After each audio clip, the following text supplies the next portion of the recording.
دو لشکر آپس میں لڑ رہے ہیں ایک میدان، ایک جنگلی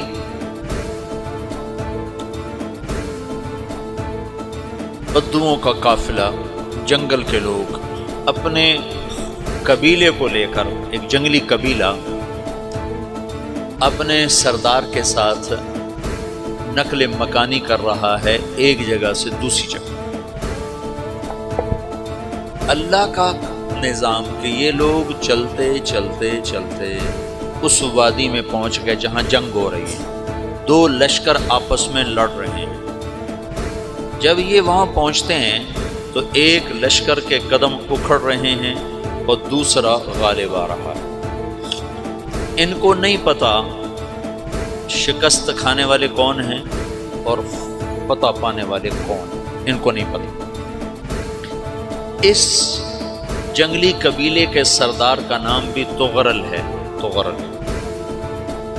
تو یہ سردار کہتا ہے جو شکست کھا رہے ہیں ان کی مدد کرو، کچھ پتہ نہیں کون ہے، کہتا جو شکست کھا رہے ہیں ان کی مدد کرو۔ تو 400 وحشی جنگلیوں نے فاتح لشکر کے پیچھے حملہ کر دیا۔ تو ایک کافی ہوتا تھا، 400 دوڑ دوڑ جب تلواریں پڑیں تو چند لمحوں میں نقشہ بدل گیا، بھاگنے والے جم گئے اور جمنے والے بھاگ پڑے۔ جب جنگ ختم ہوئی تو شکست خوردہ لشکر کے بادشاہ نے ان کو بلایا، اسے پوچھتا ہے مجھے جانتے ہو میں کون ہوں؟ کہا نہیں۔ کہا تو تم نے میری مدد کیوں کی؟ کہا انسانی ہمدردی کی وجہ سے، تمہیں شکست ہو رہی تھی اس لیے تمہاری مدد کی۔ اور اس نے اپنا تعارف کرایا، میں ہوں سلیمان سلجوقی، ترکی کا بادشاہ۔ مسلمانوں کا لشکر تھا اور تاتاریوں سے شکست کھا رہا تھا، تاتاری فتح پا رہے تھے، مسلمان شکست کھا رہے تھے۔ تو وہ اللہ کی غیبی مدد بن کر آئے۔ تو وہ اس سے کہتا ہے میرے ساتھ رہنا پسند کرو، تم نے میرے اوپر احسان کیا ہے، میں اس کا بدلہ دینا چاہتا ہوں، میرے ساتھ رہنا پسند کرو؟ کہنے کا کر لوں گا۔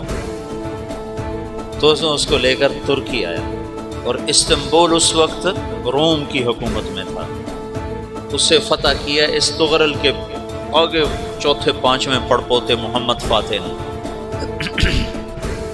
تو یہ استنبول ہے، یہ ترکی ہے، بیچ میں ایک چھوٹا سمندر ہے، یہاں ایک جاگیر ہے۔ تو سلطان سلیمان کہتا ہے یہ جاگیر تجھے وقف ہے، ادھر سے رومی مجھے تنگ کرتے ہیں حملے کر کر کے، تو میرا دفاع کرتے رہنا، یہ جاگیر تیری۔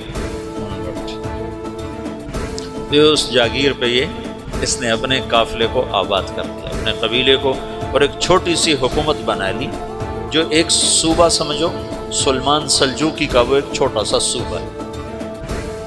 وہاں جب یہ رہ پڑا تو پھر یہ ایک شیخ کے بیعت ہوتا ہے، وہاں شیخ طریقت ہے، ان کے یہ بیعت ہونے جاتا ہے۔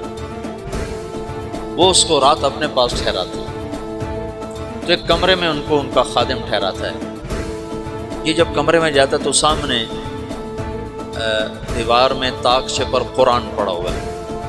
تو یہ تغرل بیگ کہتا ہے یہ کیا ہے، یہ کیا ہے؟ تو وہ خادم کہتا ہے یہ کتاب اللہ ہے، قرآن ہے۔ وہ اس کو وہاں چھوڑ کے باہر چلا جاتا ہے۔ وہ دیہاتی آدمی، جنگل کا رہنے والا، پہلی دفعہ زندگی میں قرآن دیکھا، وہ کہتا ہے یہ قرآن ہے، اللہ کی کتاب ہے، میں اللہ کی کتاب کے سامنے سو جاؤں، کتنی بے ادبی ہے۔ تو اس نے ایسے قرآن اٹھایا اور سر پہ رکھ لیا اور کھڑا ہو، ساری رات قرآن سر پہ رکھ کے کھڑا رہا۔ رات کے پچھلے پہر اس کو خواب آیا، کھڑے کھڑے اس نے دیکھا کہ اس کی پشت سے ایک چاند نکلا اور شیخ کی بیٹی کے سینے میں جا کے اتر گیا۔ پھر اس لڑکی کے سینے سے ایک درخت نکلا جو پھیلتے پھیلتے پھیلتے 3 بر اعظم پہ چھا گیا، افریقہ پر، یورپ پر، ایشیا پر۔ پھر اس کی آنکھ کھل گئی، وہ کھڑا ہوا ہے۔ تو اس نے صبح یہ خواب اپنے شیخ کو سنایا، تو انہوں نے اپنی بیٹی اس کے نکاح میں دی تھی۔